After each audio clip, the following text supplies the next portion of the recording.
sempat terancam batal. KONI Sumsel memastikan pelaksanaan Pekan Olahraga Provinsi tetap terlaksana tahun ini. Permasalahan dana yang sebelumnya menjadi masalah kini sudah terselesaikan. Gubernur Sumsel telah memberikan alokasi dana pelaksanaan Porprov Sumsel. Untuk pelaksanaannya Porprov tahun ini membutuhkan dana 8 miliar rupiah. Dan kita patut bersyukur.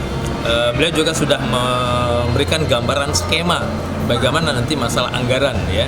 Insya Allah dengan sudah turun langsungnya Pak Gubernur menghandle dan juga memberikan arahan-arahan, insya Allah aman ya untuk dana Porprov. Untuk Porprov hampir sama dengan Porprov yang lalu, itu sekitar 8 sampai 9 miliar. Tapi dengan penghematan saya kira 8 kita masih bisa berjalan. Rencananya pelaksanaan Porprov Sumsel ke-14 akan digelar 17 hingga 24 September 2023 di Lahat. Nur Muhammad, Kompas TV, Palembang, Sumatera Selatan.